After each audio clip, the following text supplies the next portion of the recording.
తాంత్రిక విధానమైన పూజలు అంటే అదేదో వేరే రకమైన పూజలు కాదు. ఒక్కొక్క పూజా విధానం ఒక్కొక్కరికి ఉంటుంది. ఆమెకి ముద్రలు పంచమకారాలతో పూజ జరుగుతుంది.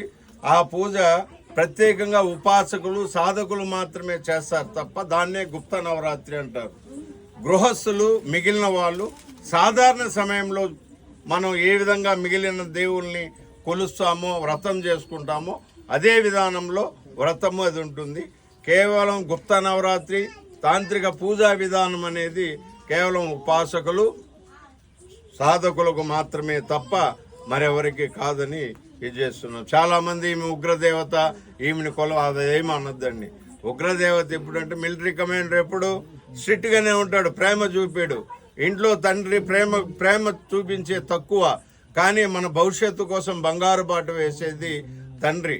అలాగే ఆమె మన జీవన పోరాటంలో మనకు తోడుండి మనం ఎన్నో శిఖరాలను అధిరోహించడానికి ఆమె సహాయపడుతుంది. ఆమె వారాహి, వరాలిచ్చేటువంటి తల్లి. ఆ తల్లిని భక్తి శ్రద్ధలతో కొలవండి, వేరెవరో చెప్పిన మాటలు నమ్మకండి. ఆమె వరాలిచ్చే తల్లి. ఉగ్రదేవత అంటే ఉగ్రదేవతే. తండ్రి ఎప్పుడైనా ప్రేమగా మనతో మాట్లాడతాడా? మన భవిష్యత్తు కోసం అహర్నిశలు కష్టపడేటువంటి తండ్రి ప్రేమ, తండ్రి లాలిత్యాన్ని శ్రీ వారాహి మాత పుణికిపుచ్చుకొని మనల్ని సక్రమైన మార్గంలో సక్రమైన దారిలో పెడుతుంది. శత్రునాశిని అంటారు. శత్రునాశిని అంటే మనం ఎప్పుడు మనకు కాని వాళ్ళు ఇతరులను శత్రువులు అనుకుంటాం. శత్రువు అంటే అది కాదు.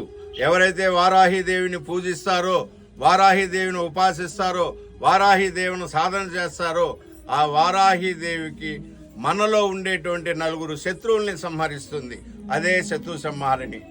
ద్వేషం, అహంకారం, అజ్ఞానం, అసూయ, ఈ 4 గుణాలు మనిషిలో ఉన్నంత వరకు భౌతికంగా మనకు శత్రువులు ఏర్పడుతూనే ఉంటారు.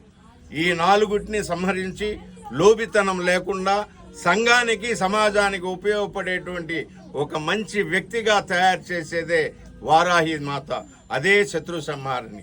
దీనికి మించి మనం ఇంతటి పద్ధతిలో ఉన్నప్పటికీ మన పట్ల అవహేళనతో కానీ దూషణ స్వభావంతో కానీ వారాహి ఉపాసకులను కానీ వారాహి సాధకుల్ని కానీ వారాహిని కొలిచేటువంటి ఎవరైనా తిస్కారణంగా దూషించినా దానికి వారాహే ప్రత్యక్షంగా నేరుగా దిగి వాళ్ళను శిక్షిస్తుంది. ఆ శిక్ష నుంచి ఎవరు తప్పించుకోలేరు.